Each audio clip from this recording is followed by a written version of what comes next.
Hello students. इस lecture में हम लोग आपदा प्रबंधन के विषय में बात करेंगे। आपदा प्रबंधन क्या होता है? आपदा, पहली चीज़ तो आपदा ही क्या होती है, और इस आपदा से संबंधित कौन कौन सी चीज़ें होती हैं, आपदा में किसको शामिल किया जा सकता है, कैसे उससे हम लोग निपटते हैं, सरकार के स्तर पे क्या किया जा सकता है, अपने स्तर पे क्या किया जा सकता है। तो हम लोग आपदा और आपदा प्रबंधन के पूरी जो विस्तृत जानकारी है हम लोग इसको इस लेक्चर में अध्ययन करेंगे, समझेंगे कि वास्तव में ये क्या है और कैसे है। अभी अभी हम लोग थोड़ा सा एक दिन पहले यानी बुधवार, बीते बुधवार को, आज मंडे है तो जो पिछला बुधवार बीता यानी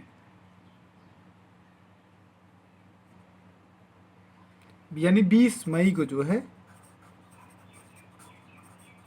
20 मई 2020 को दिन में दोपहर 2:30 बजे के आसपास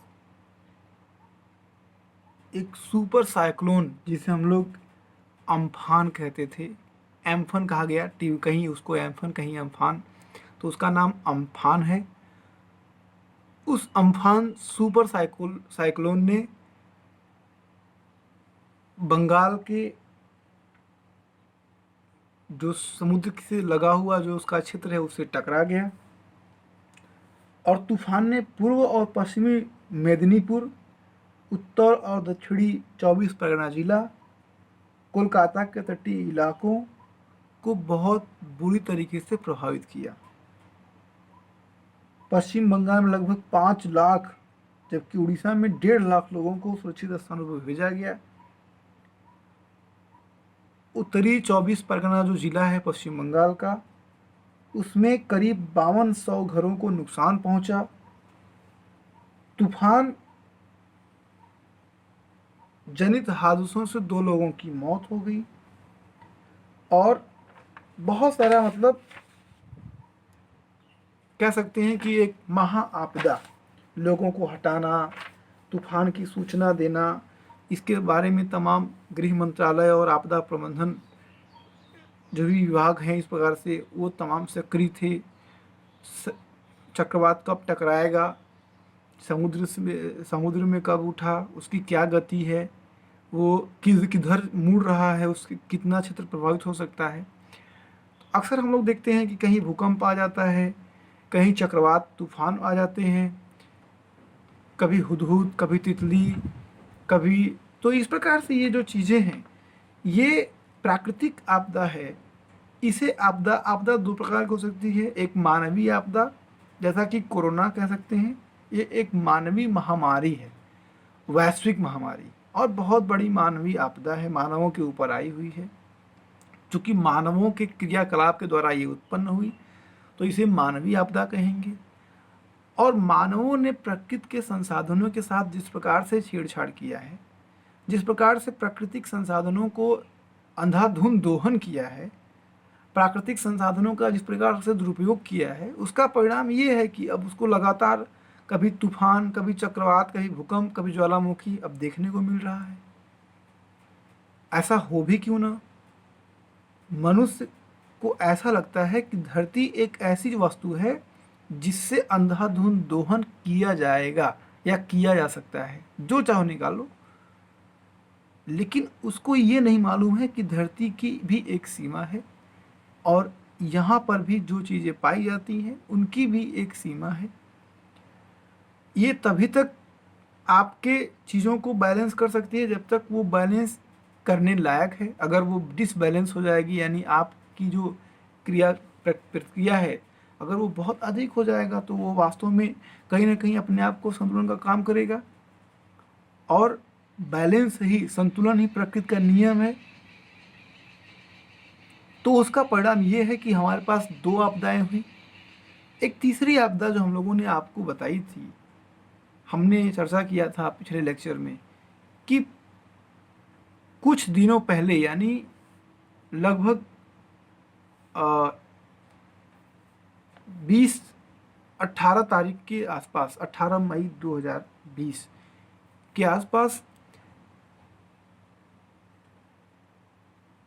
भारत के राजस्थान राज्य में पंजाब से बहुत भारी मात्रा में टिड्डों का दल प्रवेश किया, जिसे ग्रासहोपर कहते हैं। और टिड्डों की खासियत ये होती है कि ये अपने वजन का भोजन, यानी जितना उनका वेट होता है उतना बराबर एक दिन में वो भोजन कर लेते हैं। और कोई भी हरा पत्ता, कोई भी हरा पेड़ जिसके अंदर पत्तियां लगी होती हैं, चाहे वो फसल हो, कोई भी चीज़ हो, उसको सफाचट कर देती है, यानी बिल्कुल वो डंठल हो जाएगा, डंठल होकर वो सूख जाएगा। भारत एक कृषि प्रधान देश है। यहाँ पे वर्तमान में इस समय सब्जी व कद्दू वर्गीय फसलों की खेती की गई है, सब्जियां उगाई जा रही हैं। और कहीं कहीं अभी इस समय उड़द, मूंग, जो जायद की फसल है, इसको लेने का किसान इसको खेतों में बोए हैं। मक्का भी, ज्वार भी इस समय बोया गया होगा। तो ये जब इस देश के अंदर प्रवेश किए, यानी ये जो टिड्डा थे ये सभी पाकिस्तान से आए। पाकिस्तान से चूँकि बहुत सारे वैज्ञानिकों की जो टीम है वो राजस्थान में पहुंची, लेकिन बहुत भारी मात्रा में उनकी संख्या बहुत अधिक थी। दवाओं का छिड़काव किया गया, दवाओं से नियंत्रित नहीं हुए, जितना हुए। आगे अभी भी प्रयास जारी है। राज्य सरकारें जो है अपने अपने स्तर पर सभी राज्यों को जो है अलर्ट कर दिया गया है, जो भी राजस्थान से सटे हुए हैं। और अभी की वर्तमान स्थिति ये है कि उत्तर प्रदेश में ये आगरा, यानी जो कि बॉर्डर राजस्थान और उत्तर प्रदेश के बॉर्डर पे जो जिला स्थित है, आगरा जिला, वहाँ से ये प्रवेश करने वाले हैं। और ये जैसे ही वहाँ से प्रवेश करेंगे, चूँकि उत्तर प्रदेश में अन्य प्रदेशों की अपेक्षा इस समय काफ़ी हरा भरा रहता है, सब्जी वर्गीय फसल खूब होते हैं, तो उसको खाते हुए ये निकल जाएंगे और पूरे देश में जहाँ भी ये जा रहे हैं पूरे फसल को बर्बाद कर दे रहे हैं। और बहुत बड़ा जो किसानों कह सकते हैं ये आर्थिक हानि होने की संभावना है। ये भी एक प्रकार की आपदा है। तो पश्चिम से टिड्डों का जो दल है वो आ रहा है। अभी अभी एम्फान पूर्वी तट से वो देश को बहुत झकझोर के रख दिया, सुपर साइक्लोन। वर्तमान में हमारे देश में क्या पूरी दुनिया में इस समय कोरोना जैसी भयंकर महामारी, एक वैश्विक आपदा कह सकते हैं, कहते हैं वैश्विक आपदा ने घेर रखा है। तो ये सब जो चीज़ें हैं ये एक प्रकार से आपदा की श्रेणी में आती हैं, चाहे वो मानव जनित आपदा हो, चाहे वो ये। एक चीज़ बताना चाहूँगा कि टिड्डों का जो दल है, ये टिड्डों का दल जब किसी भी फसल पे आक्रमण करता है तो उस फसल पे बहुत दुष्प्रभाव पड़ते हैं। ये टिड्डे जहाँ पे जाते हैं, अगर वहाँ पे अपने लार्वा और अंडे दे देते हैं तो वहाँ से जल्दी नहीं जाते, वहीं रह जाते हैं और वो जब तक रहेंगे तब तक फसलों को नुकसान करते रहेंगे। तीसरी चीज़ ये कि जब भी ऐसा हुआ है कि टिड्डों का आक्रमण किसी देश में हुआ है या बहुत फसलों को नुकसान हुआ है, तो वहाँ एक अकाल जैसी स्थिति उत्पन्न हो जाती है। जब फसल नहीं रहेंगे तो उत्पादन नहीं होगा तो अकाल की स्थिति हो जाएगी। तो ये भी एक अकाल भी हमारे देश में, पूरे विश्व में एक आपदा कही जाती है, आपदा की श्रेणी में रखा जाता है अकाल को। बहुत सारे अकाल ऐसे आए हैं जो हमारे देश को झकझोर के रख दिए हैं। उसी एक अकाल का परिणाम ये भी है कि आज हम अपने देश में आत्मनिर्भर हुए हैं गेहूं के क्षेत्र में। हमने अकाल के दौरान 1967 के दौरान दूसरे देशों यानी अमेरिका से हमने गेहूं खरीदा था।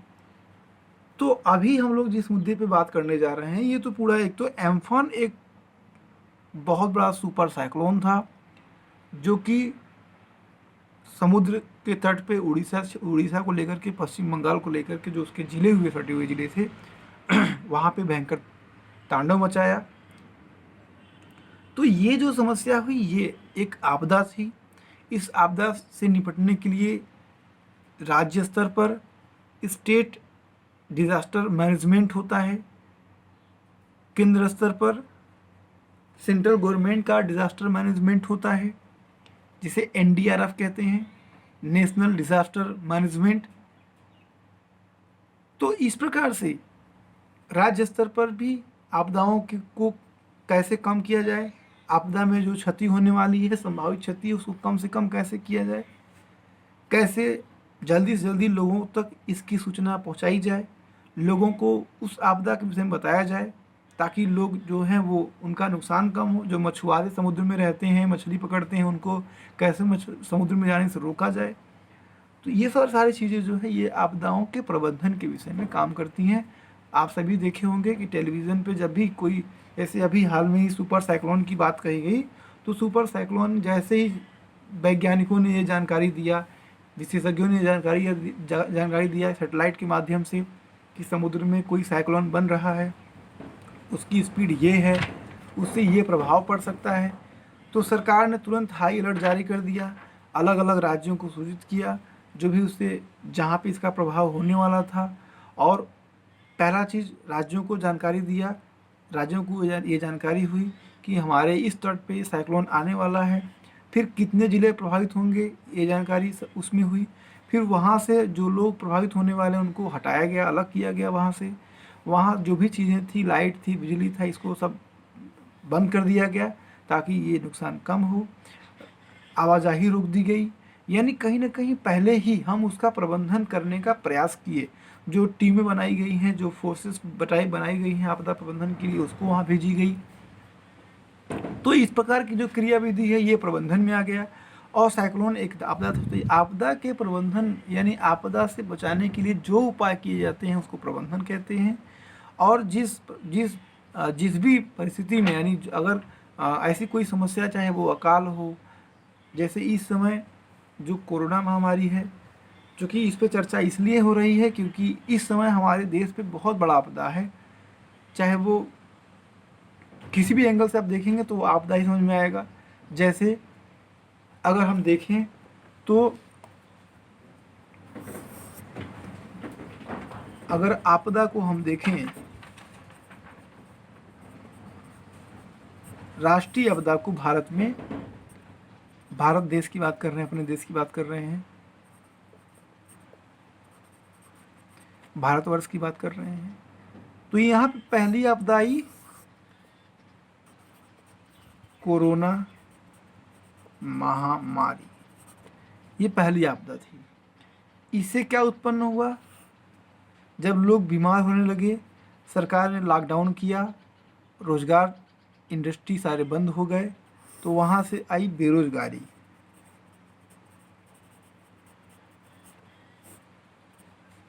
काम बंद हो गए तो बेरोजगारी उत्पन्न हो गई। अब जब बेरोजगारी उत्पन्न हुई तो फिर क्या उत्पन्न हुआ, भूखमरी, लोग भूखे रहने लगे। फिर क्या हुआ, पलायन, लोग अपने घरों की ओर जाने लगे। जब घरों की जो ओर जाने लगे तो ये जो महामारी है ये और बढ़ने लगी। फिर एक और आपदा, ये तो इस महामारी से 3 आपदाएं शुरू हुई। पहली बेरोजगारी की आपदा, भूखमरी की आपदा और पलायन का आपदा। तीसरी जो एक अलग प्रकार की आपदा थी, टिड्डों का प्रकोप कह सकते हैं, ये हुआ। अम्फान चक्रवात भी आया। अब कुछ और आपदाएं हैं जिसके बारे में मैं बताना चाहूँगा। पहली आपदा ये आई कि देश में जब कोरोना उत्पन्न हुआ, सरकार ने लॉकडाउन किया। लॉकडाउन करने के बाद लोग घरों में कैद हो गए। जो लोग डेली काम करने वाले हैं, जिनकी डेली की कमाई और डेली खाना है, डेली कमाना खाना है, वो बेरोजगार हो गए। जब बेरोजगार हो गए तो वो भूखे हो गए। अब उनको भूखे मरने नहीं देना था। सरकार ने अपने सारे गोदाम को, जहाँ भी उसने एफसीआई वगैरह के गोदाम में जो भी खाद्यान्न उसने रखा था उसको, चूँकि इनके पास बेरोजगारी है इसलिए पैसा है नहीं, तो इन्होंने इन लोगों को फ्री में, मुफ्त में राशन देना शुरू किया। अब जब राशन देना शुरू किया तो सरकार, चूँकि इसमें तो जो एफसीआई के जो गोदाम है वहाँ पे तो सरकार ने किसानों से खरीद के रखा है 18 रुपये किलो, 19 रुपये किलो, जितना उन्होंने एमएसपी तय किया है। अब कोई व्यक्ति 19 रुपये गेहूँ खरीदेगा और उसको फ्री में 0 रुपये में देगा, तो ये घाटा हुआ कि नहीं हुआ। फिर सरकार लोगों को अनाज बांटेगी, इंडस्ट्रीज़ बंद हो गए, सारी चीज़ें ठप हो गई। सरकार राहत पैकेज की बात की, हम राहत पैकेज दे रहे हैं। सरकार ने 20 लाख करोड़ रुपए की बात की कि हम 20 लाख करोड़ रुपए जो उस मार्केट में हम देंगे, अपने देश की अर्थव्यवस्था को फिर से बनाएंगे। तो ये 20 लाख करोड़ रुपए जीडीपी का हमारे 10% है, कोई मामूली बात तो है नहीं, बहुत बड़ी बात है। तो देश के अंदर ये 20 लाख रुपए करोड़ आएंगे कहाँ से? तो हम कहीं से कर्ज लेंगे। कहाँ से? ब्रिक्स बैंक से, एशिया डेवलपमेंट बैंक से, विश्व बैंक से, आईएमएफ से।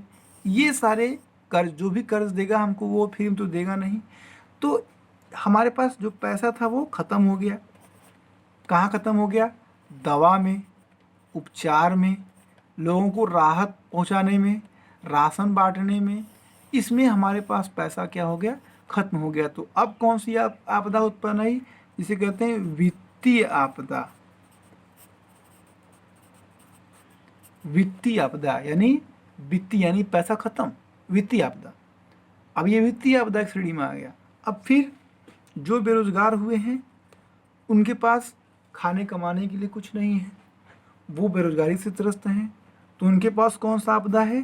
रोजगार यानी बेरोजगार, रोजगारहीन, यानी उनके पास अभाव है, कुछ भी नहीं खरीद सकते, वो भी एक आपदा से पीड़ित हैं। तो अब हमारे पास ये, चाहे वो वित्तीय आपदा हो, कोरोना महामारी का आपदा हो, चाहे वो बेरोजगारी जैसी आपदा हो, भूखमरी जैसी आपदा हो, पलायन भी एक आपदा था। जब भूखमरी फैली तो लोग अपने घरों की ओर भागने लगे, घरों की ओर जाने लगे। बहुत सारे लोग, बहुत दुखद घटनाएं घटी हैं, सभी जानते हैं कि बहुत सारे लोग ट्रेनों से कट गए, बहुत सारे लोग ट्रकों पे या कहीं एक्सीडेंट में उनकी जानें चली गई। बहुत दुखद घटनाएं घटी, बहुत मानव पीड़ित, बहुत कह सकते हैं कि देश के अंदर ऐसी भयावह स्थिति कभी नहीं उत्पन्न हुई थी जिसमें जैसी वर्तमान में है। तो ऐसे संकट में इस देश के नागरिक को क्या करना चाहिए, क्या नहीं करना चाहिए, इसमें तर्क करने का समय नहीं है। हर प्रकार से हर संभव जितना वो सहयोग दे सकता है वो दे। और हमारे देश को इसी समय अपने देशभक्तों की आवश्यकता है, अपने देश प्रेमियों की आवश्यकता है, अपने नागरिकों की आवश्यकता है। अगर हमारा देश रहेगा, हम रहेंगे, तो सब रहेगा। तो हम लोगों को इसी आपदाओं से निपटने के लिए बहुत कुछ करने की ज़रूरत है। सरकार अपने स्तर पर कर रही है, लेकिन एक आम नागरिक को भी बहुत कुछ करने की आवश्यकता है। मैंने जैसा कि इस पूरे डायग्राम के माध्यम से बताया कि कैसे आपदाएं उत्पन्न हुई हैं इस समय। अब हमारे पास जो गोदाम थे वो गोदाम भी खाली हो गए हैं। अगर हमारे पास टिड्डे जैसी समस्या है, जो बताया हमने कि अगर टिड्डों का प्रकोप बढ़ा तो इस समय, चूँकि इस समय जायद की फसल है, दलहन, मोटे अनाज इस समय बोए गए हैं, मक्का है, ज्वार है, दलहन है। अब इस दलहन पे भी अगर प्रकोप होता है तो कहीं ना कहीं खाद्यान्न जो उत्पादन है उसमें कमी होगी तो सूखा होगा। अब ये कितने दिन तक देश में रहेंगे, ये समझने वाली बात है। यानी अगर खाद्यान्न का उत्पादन कम हुआ तो वैसे भी हम बहुत सारा खाद्यान्न जो है वो राज्यों में हम सरकार ने बांट दिए हैं, वो भी मुफ्त में बांट दिए हैं। तो जो भी गोदाम थे वहाँ पे खाद्यान्न नहीं है, तो कहीं ना कहीं उत्पन्न होगा तो आएगा। सरकार किसानों से खरीदेगी तो सरकार किसानों को पैसा देगी, पैसा वो हमारे पास है नहीं। अब कहीं ना कहीं से सरकार अरेंजमेंट तो कर रही है, लेकिन वो उपाय नहीं बता पा रही है, वो उपाय नहीं हो पा रहा है जो होना चाहिए, क्योंकि हम लोग इस समय बहुत तरीके से फंसे हुए हैं। तो ये जो खाद्यान्न है, अगर ये टिड्डों का प्रकोप अधिक हुआ तो हमारे देश में खाद्यान्न की कमी हो जाएगी, जिससे सूखा यानी भूखमरी, अकाल पड़ सकता है, अकाल की स्थिति उत्पन्न हो जाएगी। ये भी एक बहुत बड़ी आपदा उत्पन्न होगी।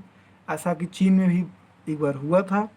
तो अब हमको इन्हीं के बारे में समझना है, इसी के बारे में हमको जानना है कि ये आपदाएँ क्या है, कैसे है, हमको कैसे बचना है इसमें, हमारा क्या कर्तव्य है, सरकार क्या कर सकती है, कैसे उसमें हम लोग आगे निकलते हैं, कैसे बच के निकल सकते हैं। इन सभी टॉपिकों पर हम लोग बहुत विस्तार से चर्चा करेंगे।